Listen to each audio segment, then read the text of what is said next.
Hello, and welcome to the Totally Schway podcast. My name's Mary. And I'm Luke. And this is a podcast about the DCAU. And whatever the hell I want it to be about. So, Luke, how do you want to start today's podcast? You want to go over some news? Yeah, I do, actually. I want to go over a couple of things very, very quickly. First of all, I've already talked about this before, but IGN are reporting, take this with a pinch of salt. Take it with a pinch of salt because it's IGN. Salt is pinched. But IGN are reporting that Kevin Conroy and Mark Hamill will be reprising their roles as Batman and the Joker in Crisis on Infinite Earths Part 3. It was also confirmed that Will Friedle would be voicing Batman of Batman Beyond in Crisis on Infinite Earths Part 2. Yes! So that's really good for us. Yes. They're probably just small cameo parts rather than massive significant roles, but it's great to get more of them. That was a very enthusiastic yes from me. Well, yes, because you're interested in it too. I would expect nothing less. Yeah, I'm excited. I hope everyone listening is going, yes! But that was cool. I wanted to share that. Mm-hmm. The other bit of news is something hot off the press. I haven't got any images to support it, but basically, McFarlane Toys have put out a spreadsheet with a list of their upcoming products. And on there is listed Wave 2 of their new Batman Adventures figures, consisting of Bane, Nightwing, Joker, and Catwoman. And there is also a Batman Beyond 25th anniversary set listed, presumably a re-release of the Terry McGinnis Batman, Elderly Bruce Wayne, and Ace the Dog set. Ace the Dog. Yeah, your favourite dog. Obviously. In the DCAU. Yeah. I don't think there are many other candidates, are there? Oh, there's a few. Who? There's the Cryptos. Crypto was a little puppy that died on Krypton. I know, but there's also Crypto Bizarro's doggo. He's not a dog, he's a space lizard. I count him as a dog. I really do. I thought you were going to say Bud and Lou the hyenas then. I was set to go, they're hyenas, not dogs. Hyenas. Yeah. I could probably find something. Yeah, I can't think of any off the top of my head. Anyway, doesn't matter. Cool thing is we're getting more DCAU action figures, which makes me happy, but I don't have the space for any more, but I'm just going to get them anyway. Excuse me. I have to say something. Todd, Mr. McFarlane, can you please make a Streaky the Cat? Love you, bye.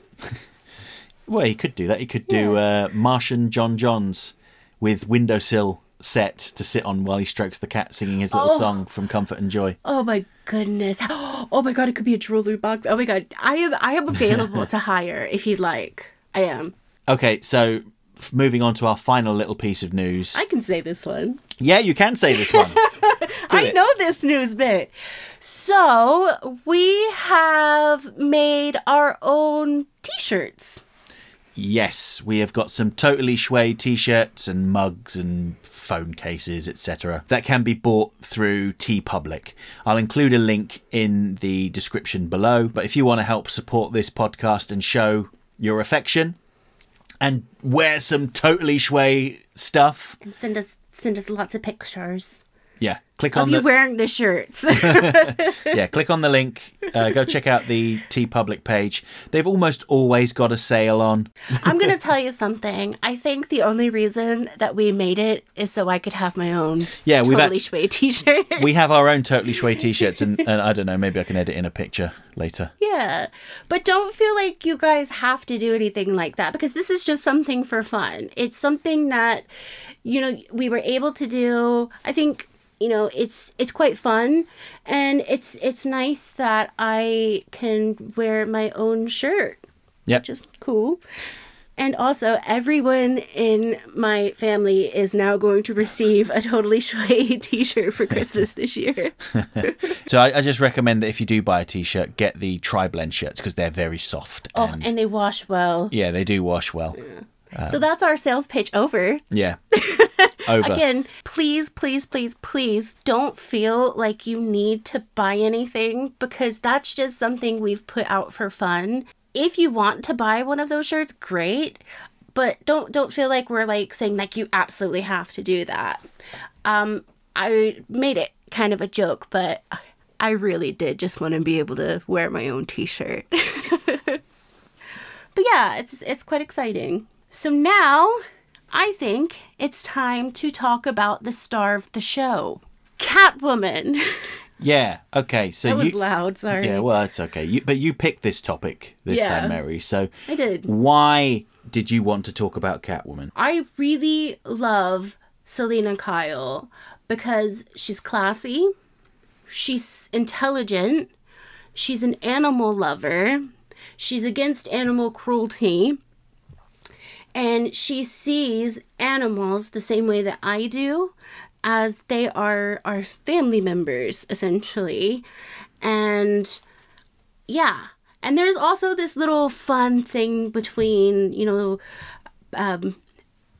Batman and Catwoman, where it's like very flirtatious and occasionally they kiss, and it's cute. And it gives a break sometimes from all of the really dark things in the show.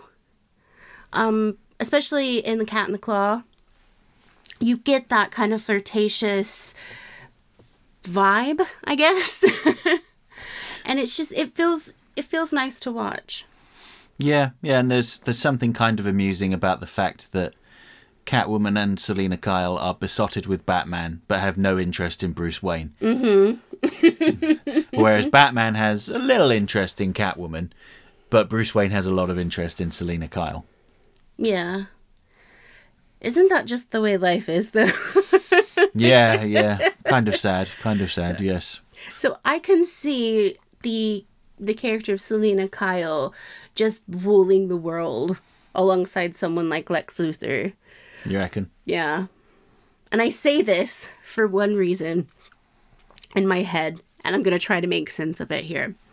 So, Lex Luthor has the connections, the money, like everything that she could possibly need to create like the world's biggest animal sanctuary.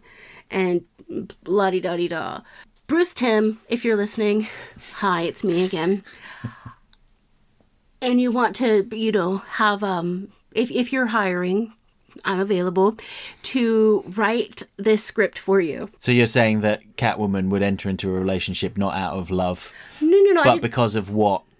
I didn't say relationship. I said rule the world alongside. Okay, so I interpreted that as like a marriage or something. Oh, God, no. I don't think she would. No, she would not want that. No, ma'am. Okay. Yeah, she would be like, we're friends when your money is taking care of the animals. Okay. So I vividly remember watching The Cat and the Claw when it first aired in the UK. We actually got it slightly before the US. Same day, but obviously we're 8 hours ahead of California and 5 hours ahead of New York. So we got it a little bit earlier. And I remember sitting there watching that opening scene where Catwoman climbs up the side of the building. Oh, yeah. And thinking I'd never seen anything like this before. Even with the slightly janky animation. I forget who did part one. Was it ACOM? I know they did part two. But anyway, even with the slightly janky animation, it still looked wonderful. The backgrounds in particular, it's the setting of Gotham that really captured my attention. And Isis, the cat, as well. That's my favorite. Yeah, I really like Isis too. It's the thing is... The cat. Yeah. Don't clip that. With Isis the cat... What I loved when I watched that as a kid was the fact that this was not just, a cat and a TV show. This was a cat that was a character that added to the, the overall, script or storyline. Mm-hmm. And it wasn't just like a pet, because Isis is not just a pet. Isis is like Selina's baby. Mm-hmm. And you can see that, and it's for someone like myself who's always loved animals and has always found better friendships with animals than humans, I could really relate to that. I think you can too, because you love animals almost as much as I do. See, I like cats a lot. Yeah, that's why I said almost as much as I do. But seeing that as a kid really it made me more aware of the fact that it wasn't weird. Even though it was a TV show, it wasn't weird to, love my critters like they're my children. Mm-hmm. And protect them. Because it's the protection that I think I first saw, because she worried and she wanted to protect Isis. And in a way, I think Isis kind of does the same with her. Yeah, a little bit. I think so, yeah. And also the whole premise of the Cat and the Claw is that she's stealing to get money to build a mountain lion reservation. Yeah. And then when Red Claw's organisation buys the site out from under her, she then goes and investigates them, so presumably so that she can blackmail them into giving her the land back. Mm-hmm. And of course, it doesn't quite go that way. Mm. And I think their characterization of Catwoman's quite interesting because, okay, she's got the blonde hair because Michelle Pfeiffer had blonde hair in Batman Returns, and the executives at Warner Brothers wanted synergy between the film and the cartoon. Okay, but typically she doesn't have. No. Yeah, she's like a black hair brunette. Mm-hmm. That's right. But this version of Catwoman's still quite different because the Catwoman of the comic books wasn't like an animal rights activist. Wasn't really much of a socialite either, I suppose a little bit. She is just like a thief. And a cat burglar. Yeah, a cat burglar, literally.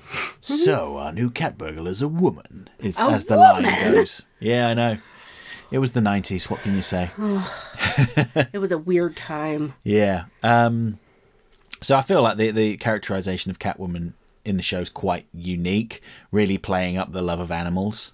Mm-hmm. And I guess it's her, what I was trying to get at is her love of animals is kind of what inadvertently gets her caught and removes her social status, because she investigates Red Claw's organization, which captures their attention. She goes to the land where the military base is that she was trying to buy, and gets caught up with Red Claw's gang. And when she escapes and goes home, Batman is waiting for her and arrests her. Because technically she was a thief. Yeah. Now, you see in Cat Scratch Fever, it opens immediately at the end of her trial where she's sentenced and she's given probation and told not to put on the Catwoman costume for committing crimes again, because if she does, she's going to go to jail. And that's a recurring thing throughout the whole series. So in Cat Scratch Fever, she does put on the costume to go and rescue Isis from Roland Daggett. Mm-hmm. But technically, she's not committing a crime. She's doing something heroic. She uncovers the scheme. Mm-hmm. So she doesn't go to jail for that. But when we come back to her in Catwalk, I know I'm jumping ahead here, she is so bored of this tame existence that she throws away her entire life just for the thrill of getting one over on Veronica Vreeland and the Vreeland family by stealing from them. And she gets betrayed by Scarface. And, she blames Scarface for what goes wrong in her life. She says, you took my life from me by betraying me. When really, she is the one that threw her own life away by agreeing to work with Scarface. She knew what the consequences would be if she was caught, but she decided to do it anyway. Yeah. This is one of the, quote-unquote villains that does blame other people. Mm-hmm. And doesn't, take responsibility for why they are, evil or why they are just bad. Because bad and evil are different things. Whereas Catwoman is bad. She is a bad gal. She does bad things. She steals. She does things that can get her into a lot of trouble. And she does these things on purpose. Mm-hmm. And... it's not like something like the Joker where he's just a psychopath. There's no real rhyme or reason for him actually doing the things that he does most of the time. He just wants to create chaos. Mm-hmm. Now that's evil. But Catwoman, one of the disappointing things in that, character is the blame game. Mm-hmm. And... it's not Scarface's fault, like you said. It is Selina Kyle's fault. Mm-hmm. She should have thrown away that Catwoman suit, but she didn't. I mean, I wouldn't have thrown it away either, but I don't think I would have been able to fit in it either. But I can see, you know, her thing about being bored and all of that. But there's so many other things to do than steal or just be a bad gal. I'm just reminded of the line she says when she decides to put on the costume and go to steal from the Vreelands. I think she goes, you know what, Isis? Extinctions for wimps. Yeah. I think that's what she says. She is badass, but she's a bad gal. Yeah, and of course, when she gets caught, she lies to Batman as well. And I think he has to know that she's not telling the truth. Yeah. But he wants to see how it plays out. But she says, oh, I'd had an argument with Veronica Vreeland and I came back and I saw people breaking in. I happened to have my costume with me, so I thought, oh, I know, I'll get in there and I'll stop the robbery, get some brownie points, and it all went wrong. And but why'd you just so happen to have that costume? Well, you know, I think Batman can relate to that because he's always got his costume. I know, but he's always thinking of doing good things, not bad things. Yeah, well, that's what she wants him to think about her as well. So that's, you know, with the character and being bad, steals, lies, steals, lies. But you can't say she's multifaceted because she's generous. Yeah, she's very generous. And she's loyal. And she can be quite helpful. She can be helpful. She's kind to animals. Yes. Notice when Batman was being electrocuted on live TV by the Joker and almost got him, it's Catwoman that stormed the TV station to help him. She didn't have to do that. No, she did not. But she chose to. And then she got taken away to a cat food factory and was nearly turned into pet food. But less said about that, the better. Yeah. This is a kid's show. yeah. Apparently, so people tell me in the comments. But I think what's really interesting is the way that she just abandons all of this after Catwalk. And when we see her in the new Batman adventures, there's none of the altruism on her part. She doesn't do anything for charity. She just steals for the sake of it. She almost seems like a kleptomaniac. In the Cult of the Cat, she steals like a cat statue from this cat worshipping cult, and they spend most of the episode chasing after her, trying to get it back.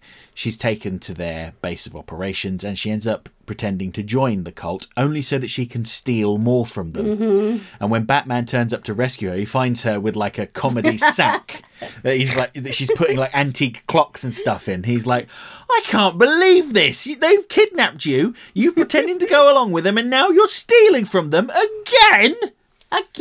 Yeah, I mean, obviously not in that animated way, but it goes to show that she does not want to be good. She does not want to be good. I mean, you say that, but when the cat cult leader Thomas Blake, who's Catman in the comics, when he walks in and finds Catwoman and Batman there, Catwoman knocks him out, pretending to still be loyal. But when Batman is going to get fed to their giant cat in the basement, she goes, all right, to hell with this, this deception. To hell with this deception, I'm rescuing Batman because he could actually get killed. Yeah. So for her, all of this like deception and misleading Batman is kind of part of their flirtatious relationship. But when his life is genuinely in danger, that's when she's like, okay, enough's enough. I've got to be serious now. I could go back for the bag. Yeah. I could go back for the bag. I'm going to go back for the bag. Yeah. And what was that episode? You Scratch My Back. That's the new Batman Adventures where she teams up with Nightwing. And there's an element of her doing that to make Batman jealous a little bit. Because obviously, you know, Nightwing's his son, air quotes, son. I mean, he is his son. He's his adopted son. I don't know why I said air quotes. But he's also someone that she can manipulate. She acts like she's trying to do good deeds by stopping the guy with the hook hand, but really she's just trying to get a hold of something she was smuggling in one of his shipments. There's always something for her in the end. Yes, there is. And when I say that, I also mean that when she saves Batman as well. Because I wrote down, I think the only note that I wrote down was Catwoman plays a catch me if you can game with Batman. I'm so glad you just said those exact words. You might not have seen this, but there was a short film on Mystery of the Batwoman's DVD called Chase Me. It was silent, it had a very jazzy soundtrack, and it was all about Bruce Wayne going into his office and finding the safe being ransacked by Catwoman, and then he chases her across town with the usual amusing hijinks. Like there was a milk truck that got tipped over and spilled the milk all over the street and washed Harvey Bullock down the street with his donuts. I remember that being very funny. Although I actually think most of that short is like in Bruce Wayne's imagination, because he's at a party bored out of his mind. And he's imagining things he could be doing instead. But, you know, some people take it as a literal thing, because Batman arrests her at the end and leaves her for the police, and, you know, Catwoman goes to jail. And my first thought was, oh my God, who's going to feed ISIS? Oh my God, yeah. Yeah. Well, he'll probably go and feed her, let's be real. Yeah, he might do. Or Maven. Maven might still be around. But back to what I was saying. Yeah, sorry. Massive divergence. But it's a good diversion. Catwoman likes to play a catch me if you can game with Batman. And at times, well, most of the time, it is very flirtatious. And I think she gets amusement out of that. Like, she's not just saving him because it's you know, the right thing to do. She's doing it because this game can continue. And she doesn't have to be bored out of her mind. Yeah. Yeah. Well, actually, that's a lie. I wrote down two notes. The second note was loves her cats. Oh, well, it's in the name, Obviously. isn't it? Something else just came to my mind. Sorry to go on another tangent. So in Bruce Timm's Modern Masters book, he talks about the design on Catwoman and how they originally planned to do a costume that was more like the Batman Returns costume. But they found that an all-black costume probably wouldn't animate very well. It would like be hard to see on the dark backgrounds. So the Warner Brothers executives were like, well, okay, let's do kind of like a hybrid costume. You take her grey costume from the comics as seen in Year One, give her like, was it knee-high boots? Yeah, she's got knee-high boots and elbow-high gloves that are leather with a kind of a black face mask. Kind of ties it together with Michelle Pfeiffer's... I don't even know what, pleather was it? Catsuit, yeah. Catsuit. But the irony is, of course, that in the new Batman Adventures they went with a black costume and it looked fine. It animated fine. Yeah, so I loved that costume. Oh, the grey one? Yeah. Yeah, me too.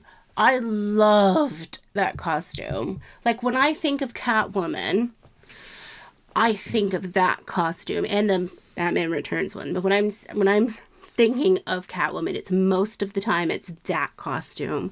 It's just so, when you look at it, it's like so man-made, if that makes sense. Like, not man-made, I could say woman-made. Because it is something that you could find at like a shop. You could find the boots, the gloves, and the bodysuit. And then she could just sew the, you know, the mask and everything, and the ears. I really like the little belt made of pennies or whatever it is. Yeah. I don't know. Like medallions. Yeah, little medallions. I think that's a nice touch. Yeah, and the thing is, it gives a bit of character to, I've always thought this, the medallion belt, because instead of just being a grey costume, the medallion belt kind of gives a little bit of the Selina Kyle, you know, jazziness of it. Like her, you know, I like shiny things. Yeah, it's kind of reminiscent a little bit of Julie Newmar's costume from the Adam West show. Yeah. Except I don't think her belt was made out of medallions or coins or whatever. It was like just a silver belt, possibly, or maybe even a little gold belt. But it's obviously a callback to that. Surely. Yeah. Must be. Yeah. But because it's like, in this show, because it's gold and it's like the actual medallions, I've always just thought it was some Selina Kyle pizzazz type thing. And it could be both. It could be just the Julie Newmar thing, but I can think whatever I want. Yeah. Yeah. Unless Bruce Timm comes on and says, no, you're wrong. And then I will say this to you, Bruce. Okay. Shut up, Bruce. Oh, please don't. No. Talk as much as you like. I'll shut up. So, what do you think about Adrienne Barbeau's performance as Catwoman? I probably say this too much on this podcast, or I think of it too much. The voice actors in these DCAU TV shows could have been actors in the 1950s and the 1940s. That voice is just, it's, what is that phrase that people use? Like, it's sultry without being too sexy. Does that make sense? I know sultry and sexy are kind of the same thing, but it's more like, oh yeah, rather than va-va-voom. Right, I get it. I hope you guys get that there. I know what you're saying. But it was just so beautiful, and the way that she just continued, like, the 1940s, 1950 actress thing. It's beautiful. And a lot of people think, oh, that's so easy to do. In recent times, there have been a couple of Bradley Cooper movies coming out. Love him, I guess. But a lot of the accents that they do in these movies, like these big, budget movies, are so, they're like caricatures of the 1940s and 50s. Whereas Adrienne did such a beautiful job of actually speaking like Joan Crawford or Lauren Bacall would have. Instead of caricatures of Lauren Bacall and all of them. Yeah. And it's so beautiful. Yeah. I was listening to an interview with Martin Pascoe, who was the story editor on the first couple of, well, I guess the first season of Batman the Animated Series, the first 65 episodes. He did not like having Adrienne Barbeau as the voice actress for Catwoman. He didn't like her voice, and he didn't like Paul Williams as the Penguin. But he never really kind of elaborated on why. He was just like, no, I didn't like that. I would have chosen someone else. Is it because he wasn't invited to the birthday parties? Maybe. No, I don't think so. I don't think so. I'm joking. He's no longer with us, so we could never ask him to elaborate. But I just thought it was interesting that he didn't agree with that casting when they pretty much receive universal praise. Yeah. At least on the Totally Schway podcast, anyway. You'll never hear us criticize Adrienne Barbeau or Paul Williams. Oh, God, no. It just goes to show that people have different visions. Yeah. And Marty Pascoe, his background was actually in comic books. He used to work at DC.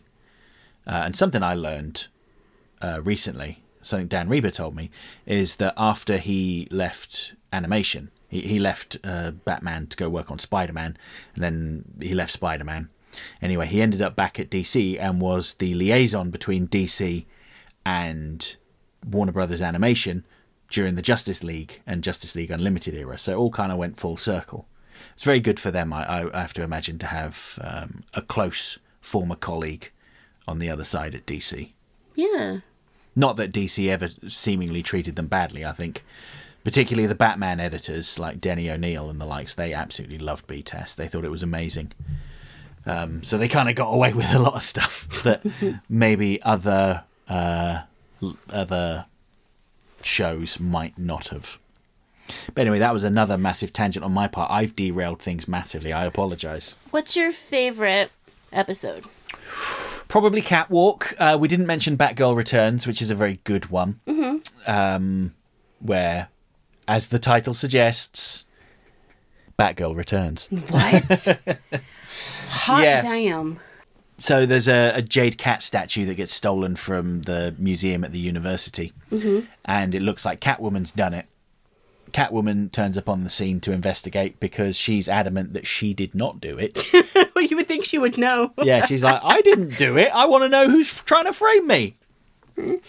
Beautiful scene in that, where the whole section's set in the stacked deck, where there's like really strong overhead lighting, giving everyone really prominent shadows on their faces and across their bodies. It feels like a really dark and dingy place. But anyway, Catwoman and Batgirl are interrogating this scientist that looks like Dr. Savannah from Shazam. Or Captain Marvel, I should say, because that's really what they're called. But anyway. And he tries to run away when he realises who the culprit is.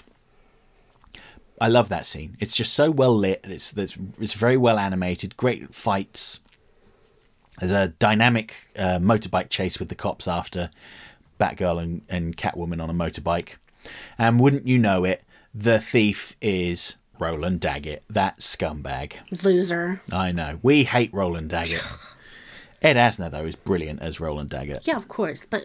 Roland Daggett himself, he's pathetic. He's awful. Roland Daggett is a phenomenal loser. Yeah.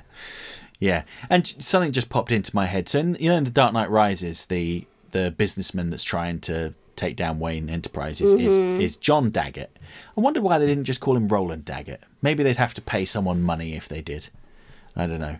You can ask me what my favorite episode is. No, I've just been rambling about Batgirl Returns for a while. Yeah. What is your favourite episode? You know what it is. It's Cat in the Claw. Is it really? Mm-hmm. Really? Yeah, because I love the whole, the reason why she's doing these things. Which one? Part 1 or Part 2 or both combined? Both combined. Controversial. Because I just like the fact that she's doing this for the animal sanctuary. And when I don't know if I'm going to go on a tangent now, but it doesn't have anything to do with the show. When I was younger, I had quite a lot of rabbits. I had a duck. My grandparents had dogs. And sometimes there was a cat roaming around because it was like the neighbors or my mom's cat. So I felt like I had my own little animal sanctuary. So I kind of I can see why she would do it because I loved every little critter there, except for that bird that just would not shut up. In Oklahoma, we have woodpeckers, and I love them. They're adorable and they're beautiful creatures. But this one, it would go literally not on the tree. I say it's the tree, but it's not the actual tree. It's a metal part of a phone pole. And it would literally do the and it was so loud. Anyways. Yeah, so basically the woodpecker would peck the metal, but I presume it never got through. I don't think so. No. Because it's steel, I think. So that woodpecker is literally insane. Well, yeah. If anybody out there is anywhere in the States where you have woodpeckers, have you ever heard that noise? Because it's a very, you will know if you've heard it before. I can just hear Woody Woodpecker in my head now, that... Oh, God, no, it did not sound anything like that. It was horrible. That would drive me insane, having to listen to that. It was worse than the planes. Oh, yeah. Yeah. The planes were bad. Yeah. Anyways, I think that's the reason I like that so much. But I do... It's like Harley Quinn and Poison Ivy. I like all of the episodes that they're in for different reasons, but the Cat in the Claw it pulls up my heart in a way some of the other episodes don't. And it's a little bit more lighthearted than some of the others, even though it's not. Do you understand what I'm saying? That it's a little bit more lighthearted. Yeah. It's not actually lighthearted, but it feels because of the flirtations and the. I mean, I think there's some comedy in it as well. Yeah. As I mentioned earlier, Batman going, seems our new cat burglar's a woman. A woman? Or when Redclaw, he sees Redclaw, goes, Redclaw, a woman? A woman? Do you have a problem with that, Batman? Not at all. I'm an equal opportunity crime fighter. I mean, that makes me laugh. I don't know. It does. I love that so much. I don't know if it was intended as a joke, but it makes me laugh. Yeah. Whereas, if you go to Catwalk, the one I like, it's actually kind of grim. All of the ones that you adore are grim. Yeah, I mean, there's that bit at the end where she chucks Scarface onto the conveyor belt that's going towards the wood chipper, and then the ventriloquist turns it off, and then she just drops a bunch of logs on him and sets him on fire. And then she kind of menacingly cuts the ventriloquist's tie off and pulls his shirt open and says, Scarface isn't dead, he's inside of you, and I'm going to scratch my way through until I find him. And the ventriloquist is just going, ah! It's awful. It's absolutely horrible. And Batman saves him, obviously. But I really love that scene. I think it's fantastic. And I think it's a really great way of kind of summarizing the ventriloquist. These issues are deep rooted inside of him. He doesn't need a puppet to exhibit that behaviour. But that's just how he does it. But that I should save that for our ventriloquist and Scarface episode next week. We're not having one of those. Well, it's not next week's episode. No. Are you going to explain to them why? You just don't like puppets. I have a phobia of puppets. It's not that I don't like. I get a physical reaction. Ugh. All right, well, with that established, that means we're not doing a ventriloquist and Scarface episode next Ever. week. Sorry, everyone. Yeah. I'd rather do one on, like, Batman's left boot. All right, so we've been running for nearly 40 minutes now. So any final thoughts you want to share on Catwoman? No.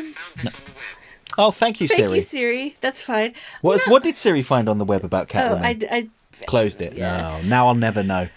Damn it, Siri. So, I want to say that I love her. Good. I just want to call out one of the Gotham Adventures comics where they talked about Catwoman's change in attitude.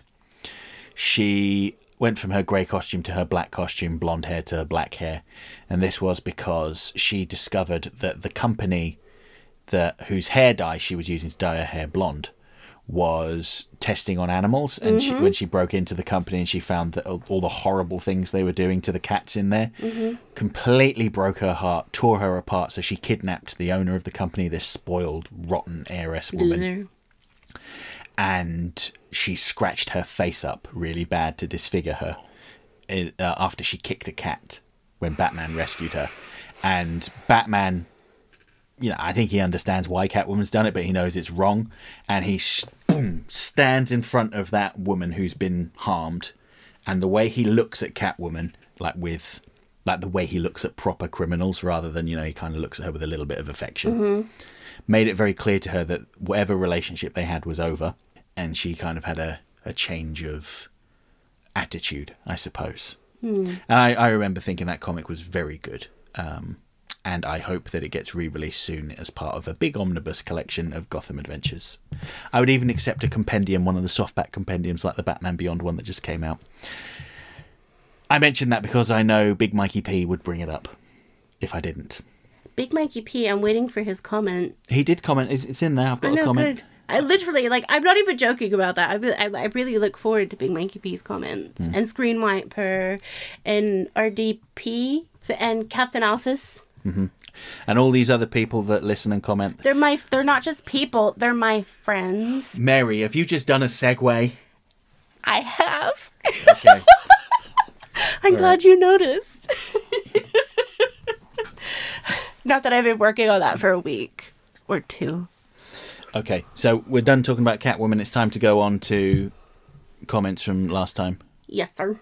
Okay, all right. First, so I've got Connor from Play Content. Hello, Connor. Hey, Connor. He says, thanks again for mentioning me and coming on my channel to talk about Justice League Unlimited.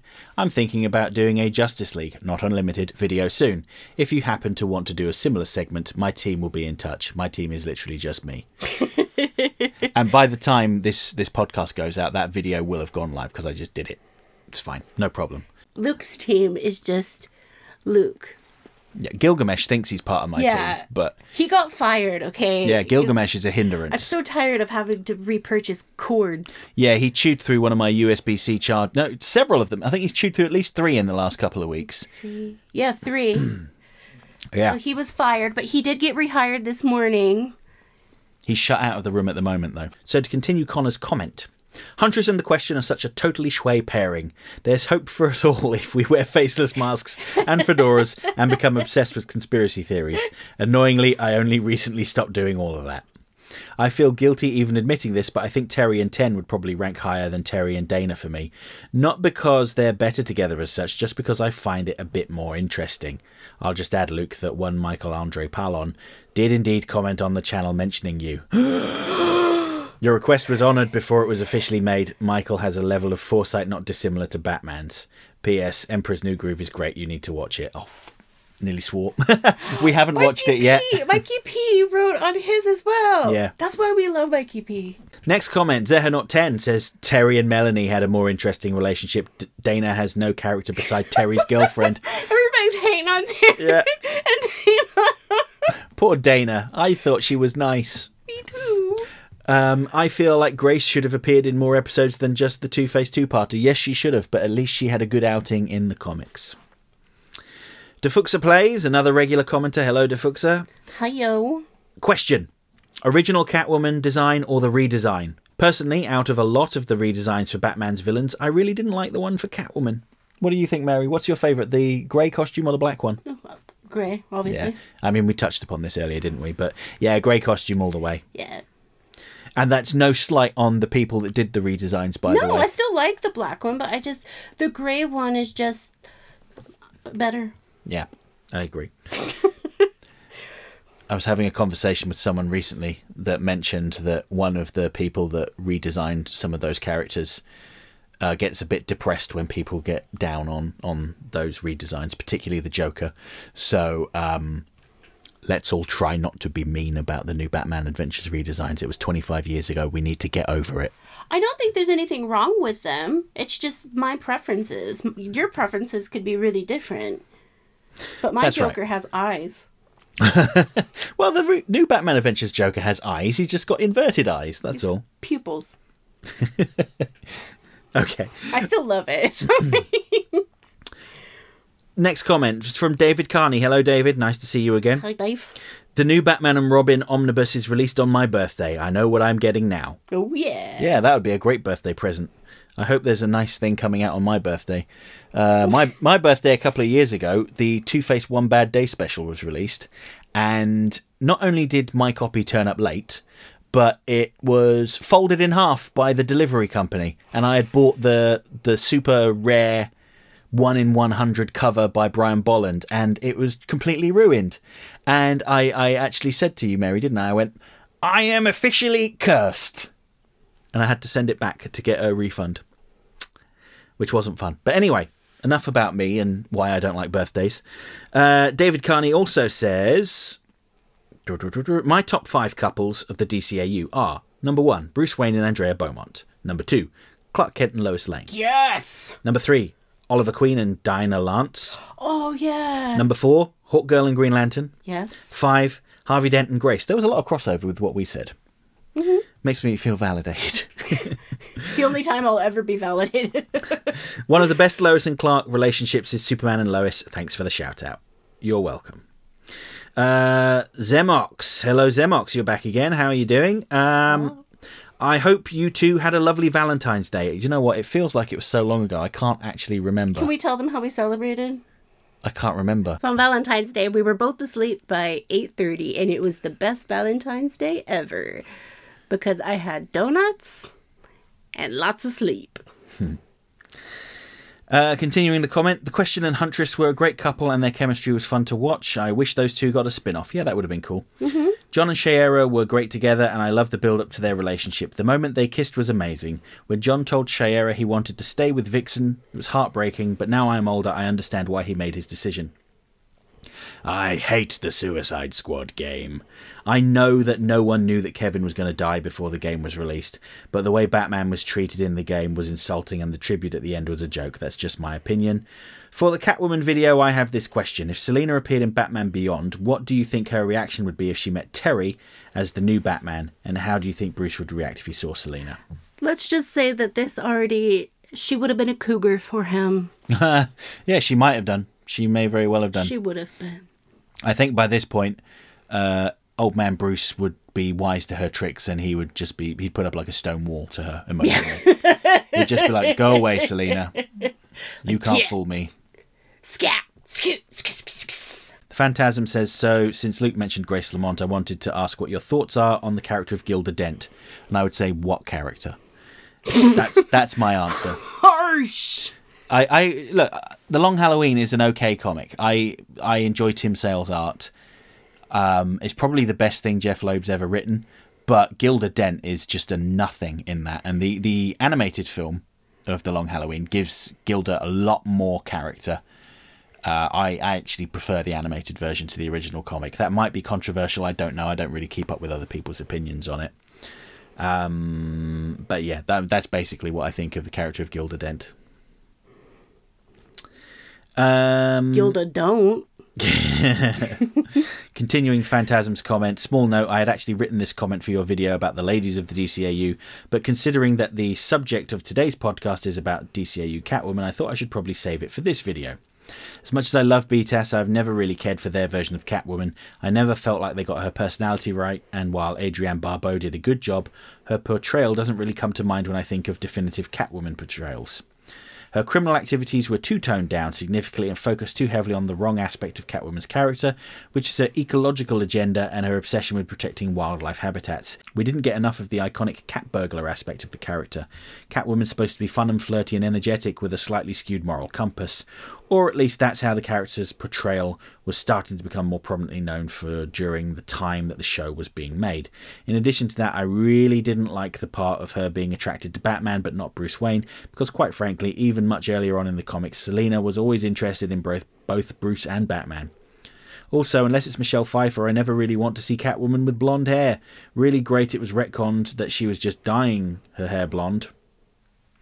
I always thought that Adrienne Barbeau's voice and performance, while valid, sounded a bit too mature for the character, and I feel like she was missing the playful sass, sarcasm and overconfidence that Catwoman was known for.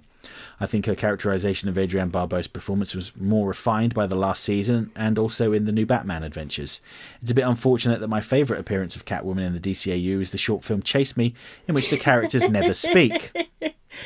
Like I said, I think Adrienne Barbeau did a really good job, but unfortunately I don't think that she and Kevin Conroy had amazing chemistry, especially compared to his phenomenal chemistry with Dana Delaney as Andrea Beaumont, Helen Slater and Olivia Hussey as Talia al Ghul, Susan Eisenberg as Wonder Woman, or Grada Leslie, who voiced Catwoman in the Arkham and Injustice games. Adrienne Barbeau was just never really the voice I imagined for Catwoman when I read the comics. When I think of Catwoman voices, my brain goes to Grada Leslie from the Arkham games, Gina Gershon from the Batman 2004 series, and Laura Bailey from the Batman Telltale games. Fair enough. Different strokes for different folks, and I think the world would be a very boring place if we all liked exactly the same things. I think you're right, though, about Adrienne Barbeau's voice having a mature quality to it. Not that she sounds old, but it's rich, if you get what I mean. Like a nice chocolate. I was going to say like a fine red wine. I don't drink. Next, David Beatas. Hello, David. How are you doing? Still got your green logo on your profile. Let's see when that changes over. I can't remember what the next colour is after green. I'll have to look it up. Purple? No, purple was the first one. Oh. Anyway, that's a channel membership thing. Sorry for anyone that... I'm not a member. No, people that aren't interested in membership. Sorry. David says, hope you both had a wonderful Valentine's Day. My favourite DC couple is Ivy and Quinn. You have a misanthropic Ivy and an insane Quinn together as a couple. This relationship shouldn't work, and yet it does against all logic. It could be that what makes it work, that Quinn keeps Ivy human, and Ivy just tries to keep Quinn out of trouble and protects Quinn's heart from the Joker. Ivy and Quinn deep down truly care for each other in their own way, and that's why they're my favourite DC couple. I think you're right. I think the balance there is perfect. Mm-hmm. And I really like the fact that people nowadays aren't afraid of talking or making characters queer, because it's not a dirty word anymore. We've taken it back, and love is love, and I want to see more Harley and Ivy. Mm-hmm. Video Crow's Nest next says, I debated with myself about writing this, as it's a very un-Valentine's Day thing and very much in hand with some doom and gloom. But I decided to go for it. As much open-mindedness as the Justice League shows tried to promote for what were the standards back then and what the networks let them do / the showrunners had the understanding or tools to do, I have in recent times found it very troubling to think about the following. Quite a number of the kids who grew up with the Justice League, instead of growing into fine outstanding people, decided to instead turn themselves into becoming something more akin to Vandal Savage supporters, without a Vandal Savage and Time Machine, leaving only their far-right fascist ideology. As I said, I find it incredibly troubling, yet oddly fascinating to ruminate on. That the same kids that one day, decades ago, were rooting for the Justice League, Superman and Batman to triumph over Vandal Savage, far-right coded street punks out to do far-right brand evil, or other extremists of that sort, are now the same sort of people who would be likely at even their most generous be part of a crowd short showing uncaring and cold people rooting for the episode's villain schemes to induce more suffering and pain in the world. That the audience clearly was hoping would get taught a lesson by the hero of the show. And to compound this thought, it's oddly troubling that some of these people still sit in fandoms thinking fondly of the shows, completely unaware of the irony of them trying to claim the shows somehow support their fascistic worldviews and are aligned with bigoted views with how the show really wasn't subtle about whom the bad guys here were, short of not showing the tattoos on some of the street level thugs Batman regularly clobbered in his efforts to try and clean up the streets. The vast expanse of the comic should paint the picture even more clearly, with Superman in several incantations outright trouncing racists and bigots by making completely deserved laughingstocks out of real tough guys in bedsheets, showing how they are, at the end of the day, past the point of choosing to do harm among many things, mere ideologically motivated violent bullies. Which makes complete sense for Superman to do, as Clark Kent, Superman Kal-El, is many things as a character. An immigrant from the stars is one of them.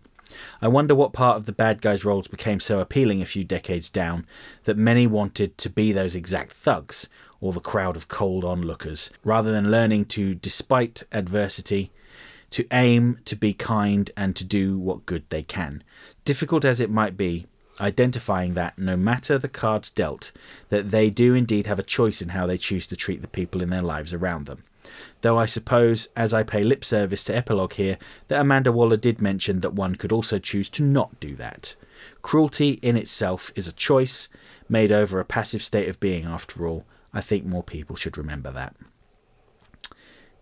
I mean, yes, there are a staggering number of people that are completely media illiterate, and they don't really understand the media they're looking at. You know, not to throw digs at anyone, but I was made aware of a video where someone broadcast my lockup video, and the first thing they said about it was, this video is misleading because there's no politics in Batman. And I stopped watching at that point, frankly, because I don't need to concern myself with the opinions of someone that just clearly has no idea what they're talking about.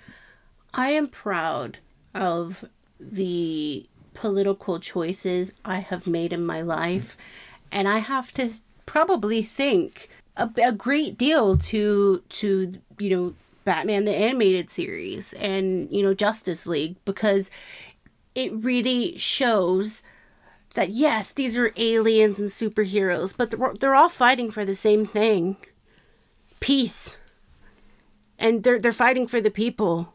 Whether those people are aliens or they're humans, or whether they're rich, they're poor. It's just they're fighting to keep peace.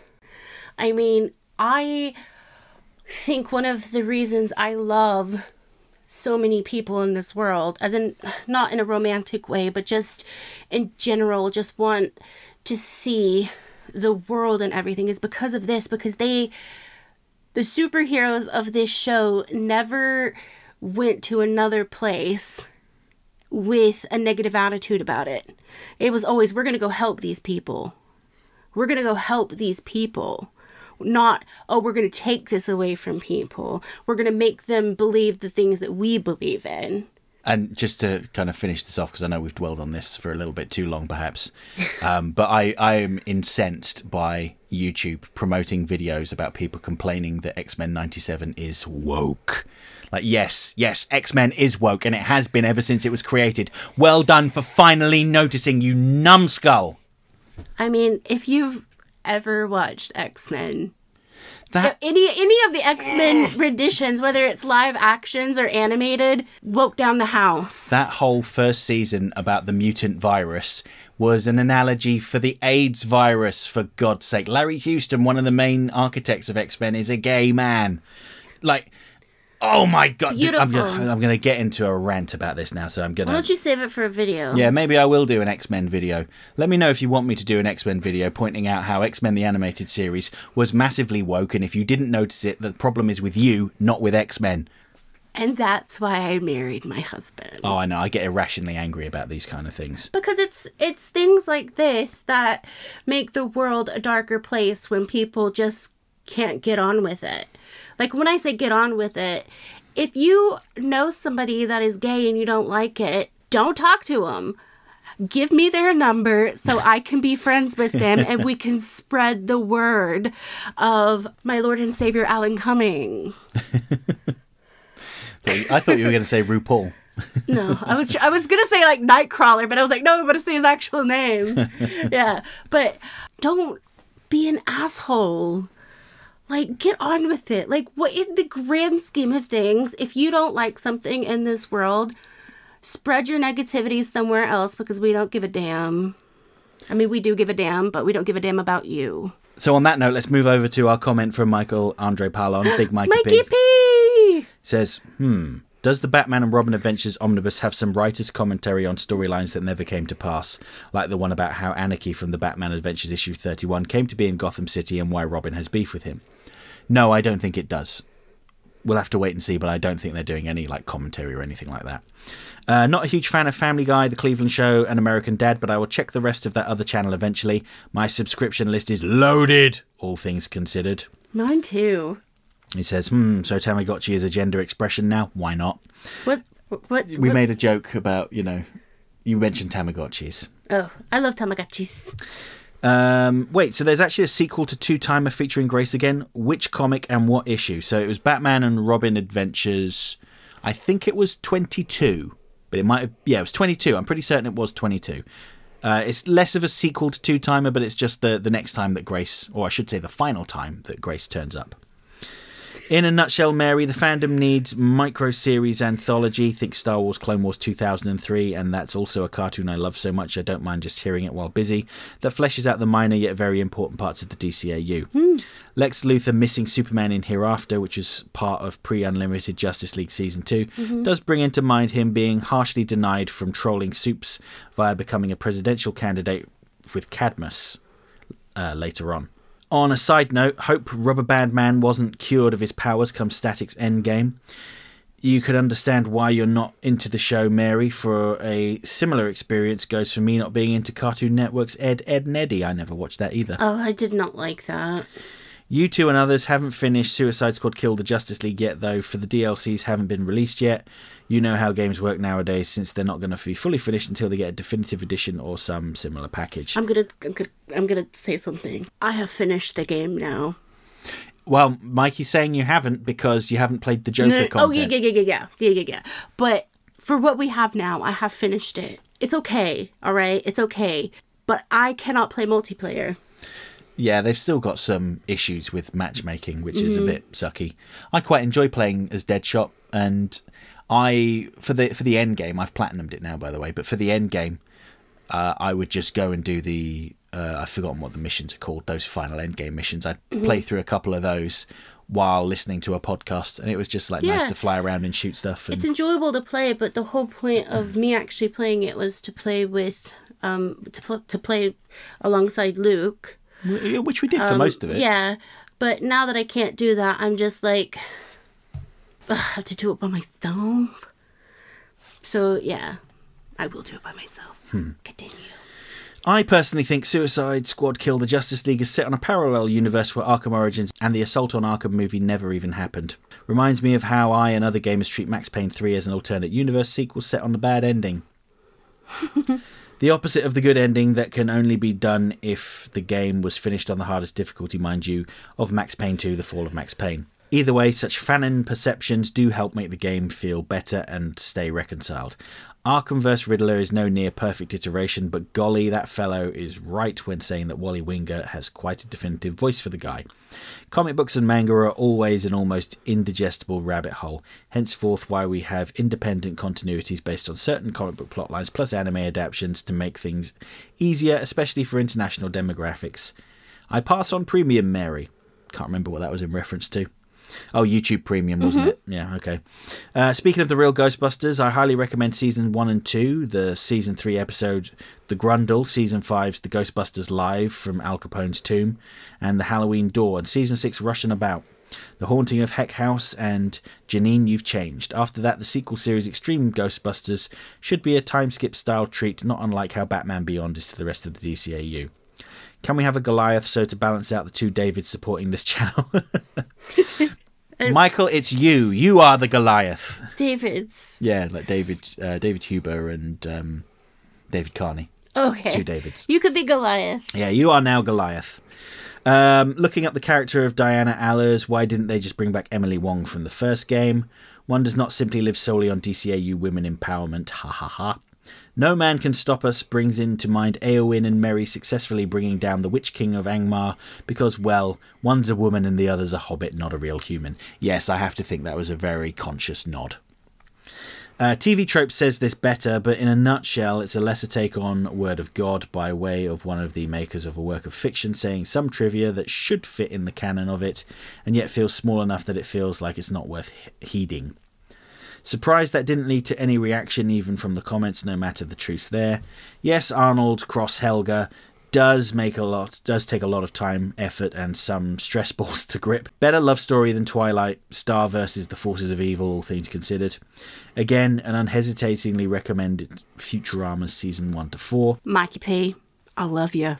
And you know I love you. I do just about anything for you. But if you talk about Bella and Edward in any harsh light, so help me. The Southern Belle has come out. And she will not go back in until you say that was one of the best. The best. Send in your... I nearly said Jedward then, bloody hell. Why did I say Jedward? I don't know. No. I'm just cutting that comment out. Just cut it out. I was thinking of Robert Pattinson's Fringe in the Twilight movies. It made me think of Jedward. No, I like Twilight. I'm obviously joking with you, Mikey P. But yeah, I like Twilight. It says, I'm more into outfits that don't show off too much skin, read no sleeveless stuff like tank tops and certainly ball and party dresses. Especially in fiction, 3 notable exceptions would be mage women Frieren, sorry I've said that wrong, Fern and Laween from the anime Frieren Beyond Journey's End. Oh, and boxers are a must-have instead of panties because of the same reasons. Cosplayers can agree on this. I'm still surprised on how the DCAU Superman and Lois Lane are nearing their 30s come the beginning of Superman the Animated Series. I'm more familiar with them being in their early 20s, you know. Fave Bat vehicle type is the Batwing backplane for me, and I have a soft spot for the BTAS version that also nicely returned in one Static Shock episode. Sorry, Mr. Altieri, and feel free to blame my love for Star Wars on me eschewing realistic functionality. Oh, and the Arkham Knight Batmobile I also admire. Mary, you're going to like Livewire and the Superman Adventures comics more. You might do, actually. Yes, chicken fan service as is promised. No love for Static Shock She-Bang. She's no bang baby, but she's quite a worthy enough heroine to mention, especially in regards to the show seemingly having Project Cadmus foreshadowing. Mary, you won't know who She-Bang is. She bang, she bang. Yeah. I wonder if that was a direct nod to... Was that Ricky Martin? Yes, yeah. Of course. Okay, good. One of the best singers of all time. All right, thanks for your comments. Let's move on to Captain Al says. Hello, Captain Al. Hey, Cap. I have a humdinger of a Totally Schway podcast question. You don't have to read out this whole thing if you respond. I rambled no matter how I phrased this, but trust your insight here. Since we're talking couples, and you recently published the Heartbreak video heavily involving Batman's plant wife Susan, the entire Bat family totally murdered those people, right? Right? Yes, if you view Poison Ivy's plant beings as living sentient creatures, then yes, they absolutely were murdered. I would like to invoke my right to use the Fifth Amendment Your Honor. At this point in time, Your Honor. I feel like BTAS established that no killing tradition fairly well, and I know they were plant people, but they were definitely people. Perhaps Ivy could control them in some roundabout way, it's not established, but what was clearly established is that they had independent thoughts, feelings and agency. Heck, Bruce forlornly pondered if his robot duplicate had a soul. He staunchly refused to allow his enemies to perish, and saved vicious animals that tried to maul him.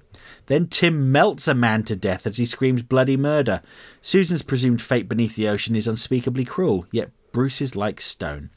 You've had discussions with members of the crew. Has it given you any insight into how the creative direction may have been reached? Is a departure from the Bat family's values this dramatic so simple as the network will let us kill people because they aren't human? That explanation doesn't quite sit right with me. It feels out of character for both the Bat family and the crew. This doesn't feel like a grey area as in other parts of the DCAU. It feels so black and white. Is it just me? Am I crazy? Am I sitting in a padded room across from Harley Quinn right now? Should we coordinate straitjackets? I mean, if you want to, I was thinking that maybe we could have like the bright white instead of the dirty beige. To answer your question about the logic behind it, it's essentially because those creatures were not human in the strictest sense, they were allowed to do what they wanted, and so they basically gave in to their baser urges. It's the same reason why they did horrible things to Clayface all the time, because they could argue that he wasn't a human anymore, he was a mud monster, and it wouldn't kill him to blow a hole in his head. Or in the the Adventures of Batman and Robin game, they shot him with an aircraft gun, or an anti-aircraft gun, excuse me, and blew a big hole in his chest. Ouch. And of course, in that same game, Batman hacks to death a massive tree monster that Poison Ivy had grown, and it squirts like chloroform plant liquid everywhere as he hacks it to bits. So yeah, I think they were just basically taking advantage of the fact that they technically weren't human. Okay, next. I think this is a new user. Apologies if you've commented before, but it's Ben Merlis says, when Huntress says you really stink at this, in response to question missing the intent behind her last question, you can hear the smile underneath the smirk. Amy Acker conveys the Huntress is very fond of Question, even as she knows he has some work to do on his flirting skills. Word.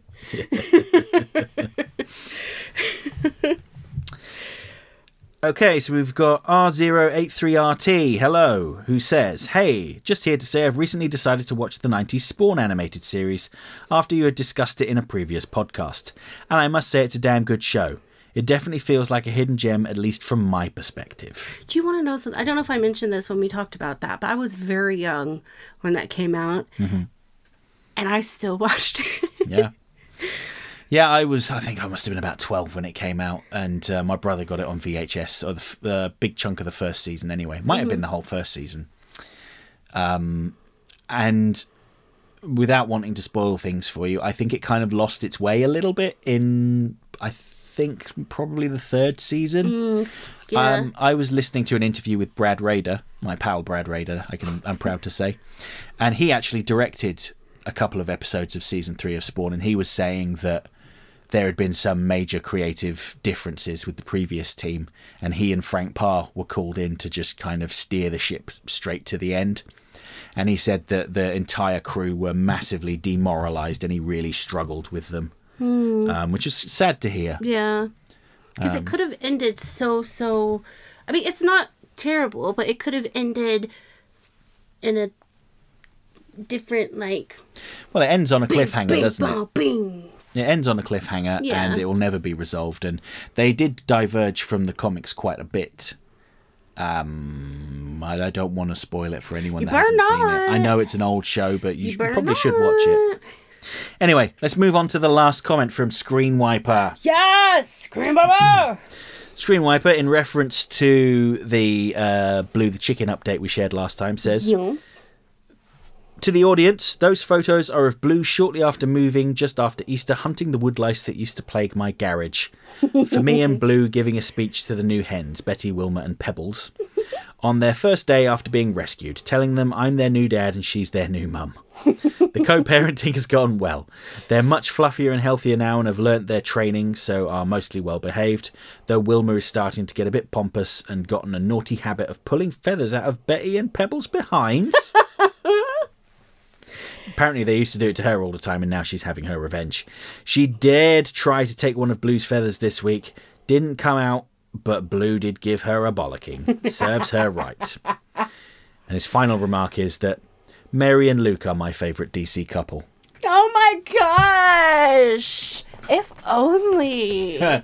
You'd have to have a really big cat suit for me. Like, I don't even want to tell you the size. Speaking of that, Brad Rader did a drawing once, I saw it on his Instagram, of Divine as Catwoman. Oh my god, really? Yeah, I'll have to show you later. Oh, I love Divine. I think he did it for a Pride show. Oh, love it. But I'll dig it out and I'll see if I can put it in here, just for people's reference. So if y'all don't know who Divine is, or who John Waters is, or whatever, I would look up the movie Female Trouble. It's one of my... I would say it's in my top 20 favorite films because it's disgusting, it's funny, and it's just so camp and wonderful. And they don't really make movies like that anymore. But Divine was this amazing drag queen that just did not care what society thought of them, and created this persona that I just love it. It's wonderful. Oh, that's awesome. Yeah, I've just showed Mary the picture, so I'll put it up now. It's called Faster Catwoman Kill Kill, starring Divine and Adam West. You know what? I think Adam West would have actually been in that with Divine. Eartha Kitt who? Julie Newmar who? Give me Divine. Now there's an image. All right, so that's all the comments. Thank you everyone for leaving your comments. Thanks for everyone that's listened and got this far. You can probably tell my voice is wearing a bit thin now. So what's next week's episode going to be about? Well, you picked a character for this week, so I want to pick a character for next week. Mm-hmm. It's not going to be that. No, it's not going to be the one that you wanted earlier. What, Ventriloquist and No! Scarface? Oh, well, no, I wasn't really going to pick them. No, I would like to talk about Two-Face next week. Oh, yeah. So we're going to do an episode about Two-Face. All right. Thank you guys so much for listening. And I hope you have a great day. And I am going to go and probably drink some cherry 7-Up. Love you. Bye. Thanks, everyone. Bye-bye.